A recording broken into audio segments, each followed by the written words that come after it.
इंसान की जिंदगी में कौन कौन सा दौर आता है, कौन कौन से हालात आते हैं, अल्लाह ने एक आयत के अंदर बयान कर दिया।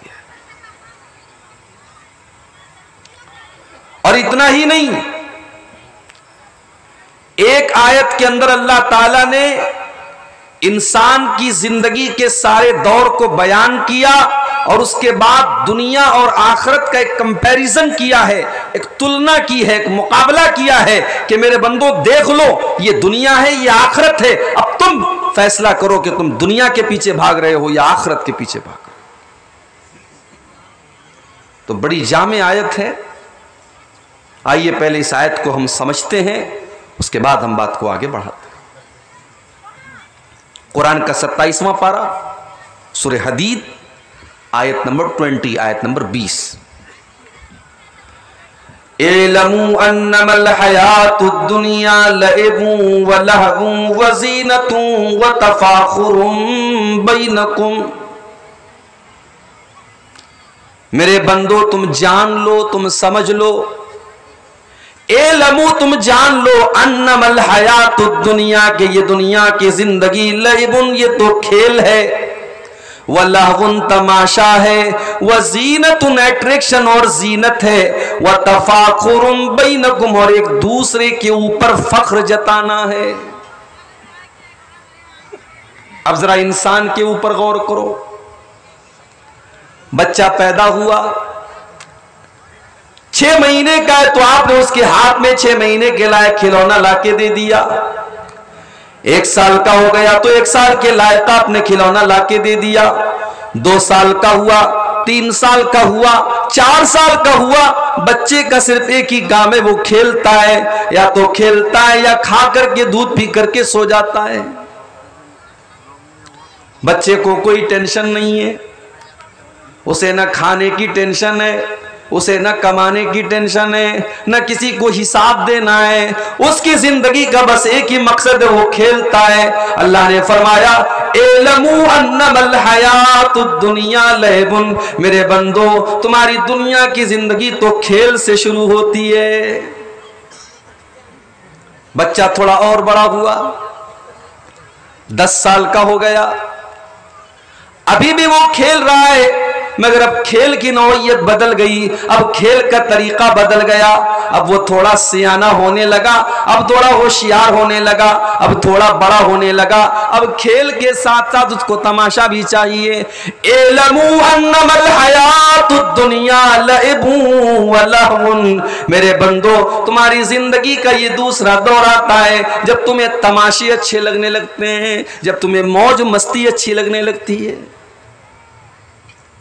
इंसान और बड़ा हुआ, लड़का या लड़की 15 साल के 18 साल के हो गए, आईने के सामने खड़े होकर के वो देर तक अपने आप को निहारने लगा, अपने चेहरे के ऊपर क्रीम पाउडर लगाने लगा, अपने बालों में शैम्पू लगाने लगा, अपने आप को वो सजाने लगा, संवारने लगा, अपने आप को आकर्षक बनाने लगा, अपने आप को खूबसूरत बनाने लगा। इलमू अन्नमल हयातुद दुनिया लइबुन व लहवुन व ज़ीनतुन, मेरे बंदो ये तुम्हारी जिंदगी का तीसरा दौर है, जब तुम्हारा मकसद होता है कि अपने आप को कैसे सजाया जाए, कैसे संवारा जाए, कैसे खूबसूरत बनाया जाए, कैसे हम लोगों को अच्छे दिखने में लगे, हम कितने खूबसूरत दिखने में लगे। और आगे बढ़ो, 20-22 साल का हो गया, 25 साल का हो गया, शादी हो गई, अब पैसा कमाने की धुन उसके सर पर सवार हो गई, कैसे जल्दी से अमीर बन जाना है, कैसे अपने पड़ोसियों से आगे निकल जाना है, कैसे अपने रिश्तेदारों से आगे निकल जाना है, कैसे पूरे गांव में सबसे ज्यादा पैसे वाले बन जाना है। व तफाखुरुम बैनकुम, मेरे बंदो उसके बाद तो सिर्फ एक ही मकसद होता है कि एक दूसरे के ऊपर अपने आप को फख्र जताना है, एक दूसरे से आगे निकलना है, एक दूसरे से अपने आप को बड़ा दिखाना है। फिर और आगे बढ़ो, बच्चे हो गए, बच्चे भी बड़े हो गए, अब इंसान अधेड़ हो गया, 40 साल का हो गया। थोड़ा और आगे बढ़ो, 50 साल का हो गया, पोते पोतियां हो गए, नवासे नवासियां हो गए। चेहरे पर झुर्रियां आ गई, बाल सफेद हो गए, बदन के अंदर कमजोरी आ गई, झुक करके चलने लगा। अब तो पैसा कमाने के लायक भी नहीं रह गया, अब तो बस एक ही तमन्ना है, मेरे इतने पोते हो गए, मेरे इतने नवासे हो गए, मेरा परिवार कितना बड़ा हो जाए और मेरे बच्चे खूब कमा करके ढेर सारी प्रॉपर्टी लेके चले आए। वतकासुरुन फिल अमवाली वल औलाद, उसके बाद माल और औलाद किस तरीके से ज्यादा हो जाए और माल और औलाद में किस तरीके से दूसरों से आगे निकल जाए, ये धुन इंसान के ऊपर सवार हो जाती है। गौर कर रहे हैं आप? अल्लाह ताला ने चंद अल्फाज में इंसान के जीवन चक्र को बयान कर दिया, इंसान की जिंदगी के पूरे सफर को बयान कर दिया। तुम्हारी जिंदगी खेल है, तमाशा है, ज़ेबो ज़ीनत है, माल कमाने की हवस है, एक दूसरे पर फख्र जताने की हवस है।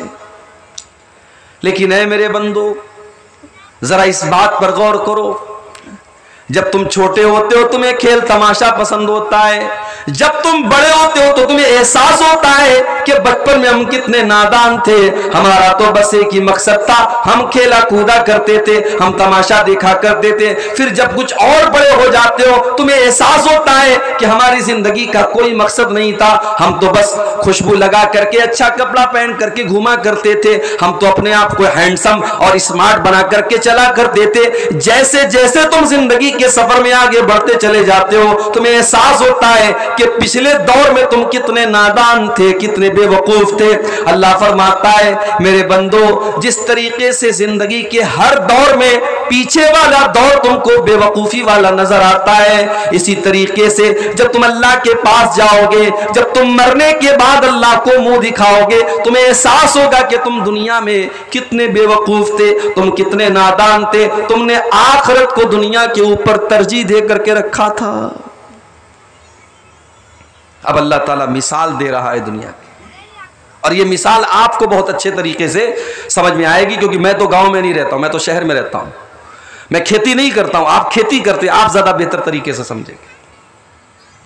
कमसली गैसिन अजबल कुफ्फार नबातुहु, दुनिया की मिसाल तो उस खेती की तरह है, जब आसमान से बारिश होती है खेती हरी भरी हो जाती है, और इतनी हरी भरी हो जाती है, आजबल कुफ्फारा नबातुहु, खेती करने वाले जो किसान होते हैं वो अपनी खेती को देख करके बड़े खुश हो जाते हैं। इस बार धान की पैदावार बहुत अच्छी होगी, इस बार सरसों की पैदावार बहुत अच्छी होगी, इस बार मकई की पैदावार बहुत अच्छी होगी। बारिश के बाद जब वो अपनी पैदावार को लहलाता हुआ देखते हैं, आजबल कुफ्फारा नबातुहु, तो खेती करने वाले खुश हो जाते हैं। सुम्मा यही जो, फिर एक ऐसा भी वक्त आता है जब वो खेती पक जाती है, जब वो खेती तैयार हो जाती है। सुम्मा यही जो फतराहु मुस्फर्रा, कल तक जो खेती हरी भरी थी आज वो जर्द रंग की नजर आने लगती है,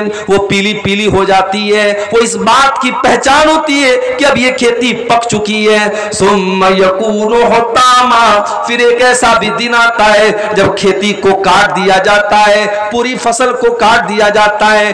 कल जहां हरी भरी फसल लहलहा रही थी, आज जब फसल को काट दिया जाता है तो चटियल मैदान हो जाता है। सुम्मा यकूनु हुतामा, फिर वो फसल काट दी जाती है और चटियल मैदान बन जाता है। मेरे बंदो, तुम्हारी जवानी भी उसी हरे भरे फसल की तरह है। तुम जवानी में ये समझते हो कि तुम हमेशा हरे भरे रहोगे, लेकिन नहीं, जिस तरीके से फसल एक दिन पक जाती है, तुम्हारे ऊपर भी बुढ़ापा आएगा, तुम्हारे भी बाल पक जाएंगे, तुम्हारे बदन में झुर्रियां आ जाएंगी। सुम्मा यकूनु हुतामा, और जिस तरीके से फसल को काट दिया जाता है, एक दिन मौत का फरिश्ता तुम्हारे पास आएगा और वो भी तुम्हें काट करके अल्लाह के पास लेके चला जाएगा। अल्लाह ने कितनी प्यारी मिसाल बयान की, खेती से मिसाल दी अल्लाह ने दुनिया की। उसके बाद फरमाया वफिल आखिरति अज़ाबुन शदीदुन व मग़फ़िरतुम मिनल्लाहि व रिज़वान, मेरे बंदो ये तो दुनिया की जिंदगी है, और आखिरत की जो जिंदगी है वहां भी दो हालत होगी, या तो अल्लाह का अजाब होगा या अल्लाह की मगफिरत होगी, या तो वहां पर जहन्नम होगी या तो वहां पर जन्नत होगी। अब मेरे बंदो तुम ये फैसला कर लो, तुम अल्लाह के अजाब में जाना पसंद करोगे या तुम अल्लाह की मगफिरत में जाना पसंद करोगे, तुम अल्लाह की जन्नत में जाना पसंद करोगे। जन्नत भी वहां पर होगी, जहन्नम भी वहां पर होगी। वमल हयातुद दुनिया इल्ला मताउल गुरूर, और जिस दुनिया के चक्कर में पड़ करके तुम आखिरत को भूल जाते हो मेरे बंदो, ये दुनिया तो धोखे का सामान है। दुनिया धोखे का सामान है। अल्लाह ने ऐसा क्यों कहा? दुनिया धोखे का सामान है। दुनिया की हर चीज धोखा है। हमें लगता है बहुत खूबसूरत हैं, बड़ी बड़ी हीरोइनें जो अपने जिस्म को नंगा कर रही हैं, उन्हें यह लगता है कि उनकी खूबसूरती हमेशा रहेगी, मगर 10 साल के बाद कोई दूसरी हीरोइन आ जाती है और उनकी खूबसूरती खत्म हो जाती है। इंसान को यह लगता है कि उसके पास पैसा है, ये पैसा हमेशा उसके काम आने वाला है। एक दिन ऐसा आता है, मौत का फरिश्ता आता है, इंसान सारा माल दुनिया में छोड़ करके चला जाता है, सब ठाट पड़ा रह जाएगा जब लाद चलेगा बंजारा। जब मौत का फरिश्ता आता है और आपके दिल की धड़कन रुक जाती है और आपकी सांसों की डोर थम जाती है, मेरे प्यारे साथियों, ये सारा का सारा माल तो दूसरों का हो जाता है, ये सारी की सारी प्रॉपर्टी तो दूसरों की हो जाती है। हम तो 2 गज जमीन के अंदर हम खाली हाथ दुनिया में आए थे और खाली हाथ जाते हैं। इंसान मर गया, बीवी बहुत मोहब्बत करती थी, बीवी बैठ करके रो रही है, बच्चे अपने बाप के ऊपर आंसू बहा रहे हैं, भाई अपने भाई के ऊपर रो रहा है, मगर एक बार भी बेटे ये नहीं कहते हमें अपने अब्बा से बड़ी मोहब्बत है, हम अपने अब्बा को कब्रिस्तान न जाने देंगे, हम अपने अब्बा को अपने पास शोकेस में सजा करके रखेंगे। नहीं नहीं, औलाद को बहुत मोहब्बत है अपने माँ बाप से, मगर बाप के मरने के बाद 24 घंटे से ज्यादा उसकी डेड बॉडी को कोई रखने के लिए तैयार भी नहीं है। वमल हयातुद दुनिया इल्ला मताउल गुरूर, मेरे बंदो ये दुनिया तो धोखे का सामान है, कोई डेड बॉडी रखने को तैयार नहीं। नहलाने का टाइम आया, जिंदगी में जब ये नहाने के लिए जाता था, सर्दी के मौसम में ठंडे पानी से नहीं नहाता था, पानी गर्म करके नहाता था। आज मरने के बाद उसको नहलाया जा रहा है और वो बेचारा इतना मजबूर है, इतना बेबस है, वो ये भी नहीं कह सकता ओ लोगों मुझे ठंडे पानी से क्यों नहला रहे हो, मैं तो सर्दी के मौसम में गर्म पानी से नहाया करता था, मैं तो गीजर के पानी से नहाया करता था, मैं तो गैस के चूल्हे पर पहले पानी गर्म करता था फिर नहाया करता था। आज दूसरे उसको नहला रहे हैं। कल बाथरूम में जाता था, 1-1 घंटे तक नहाता था, अपने पसंदीदा साबुन से नहाता था, अपने बालों पर अपना पसंदीदा शैम्पू लगाता था, अपने चेहरे पर अपना पसंदीदा फेस वॉश लगाया करता था। आज दूसरे उसको नहला रहे, कोई साबुन भी नहीं है, कोई शैम्पू भी नहीं है, आज वो ये कहने के लायक भी नहीं है ओ लोगों मैं तो डब साबुन से नहाया करता था, तुम तो मुझे बगैर साबुन के नहला रहे हो। इतना बेबस है, इतना कमजोर है, आज दूसरे लोग उसको नहला रहे हैं, दूसरे उसकी गंदगी निकाल रहे हैं, दूसरे उसके बदन का कपड़ा उतार रहे हैं। वमल हयातुद दुनिया इल्ला मताउल गुरूर, मेरे बंदो इस दुनिया पर इतना नाज क्यों करते हो? ये दुनिया तो बेवफा है, ये दुनिया तो धोखेबाज है, ये दुनिया तुम्हारे साथ धोखा करेगी। नहला दिया गया, कफनाने का टाइम आया। दुनिया में जब कपड़ा लेने जाता था तो बड़े अच्छे ब्रांड का कपड़ा लेता था, दुकान पे जाकर के कहता था मुझे रेमंड का कपड़ा चाहिए, मुझे विमल का कपड़ा चाहिए, मुझे फला कंपनी का कपड़ा चाहिए। आज इंतकाल हो चुका है और आज इतना बेबस और कमजोर हो चुका है, आज वो ये भी नहीं कह सकता है कि मेरे कफन का कपड़ा रेमंड का होना चाहिए। आज उसको जिस कपड़े में भी कफनाया जाए वो कुछ चूं और चरा नहीं कर सकता है। आज गरीब को जिस कफन से कफनाया जाता है, करोड़पति को भी उसी सूती चादर में, उसी कॉटन की चादर में उसे कफनाया जाता है। कफना दिया गया, जनाजा तैयार है, घर वाले जनाजा लेकर के निकले घर से। जनाजे की नमाज जहां पर होने वाली है वहां पर लेकर के पहुंचे। इमाम साहब ने जनाजे की नमाज पढ़ानी शुरू की। कल तक जिसे अपनी दौलत और ताकत पे नाज था, आज वो मरा पड़ा है और उसके सामने खड़े होकर के जनाजे की नमाज पढ़ी जा रही है। और इमाम अपनी जनाजे की नमाज में कहता है अल्लाहुम्मा ग़फ़िर लहू वरहमहु वआफ़िही वअफ़ु अन्हु वअक्रिम नुज़ुलहु ववस्सि मुदख़लहु।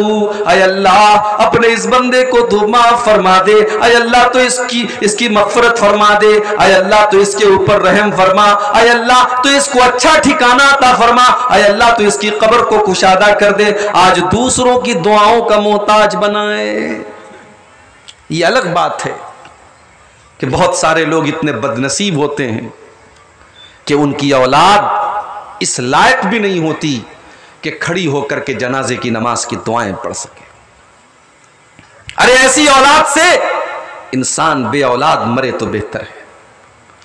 आपने अपनी औलाद को स्कूलों में पढ़ाया, कॉलेजों में पढ़ाया, हाई एजुकेटेड बनाया, इंजीनियर बना लिया, डॉक्टर बना लिया, टीचर बना लिया, सब कुछ आपने बना लिया, मगर औलाद को अगर इस लायक नहीं बना सके कि कल जनाजे की नमाज आपकी पढ़ी जाए तो आपका बेटा, आपका बच्चा खड़ा होकर के आपकी मग़फ़िरत की दुआ कर सके, तो मेरे भाइयों इससे बड़े बदनसीब कौन होंगे।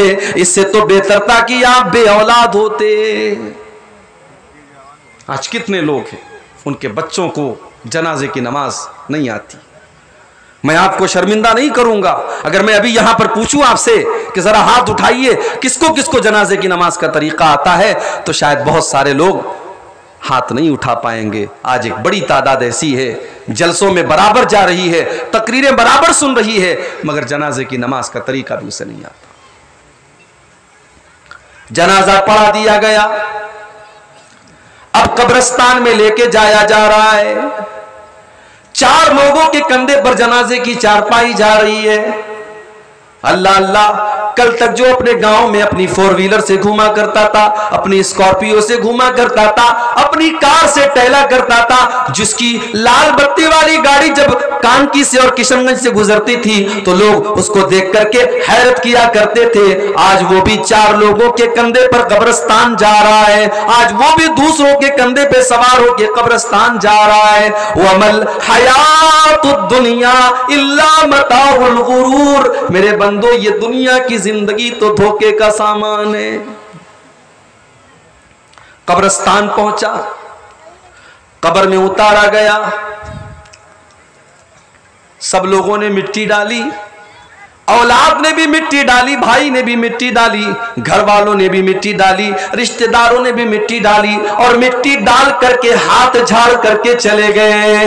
गोया ये पैगाम दे करके चले गए कि जनाब आपके हम बड़े चाहने वाले थे, हमने जनाजा भी आपका पढ़ लिया, हमने कब्र में मिट्टी भी दे दी, हमने आपको कब्र में उतार भी दिया।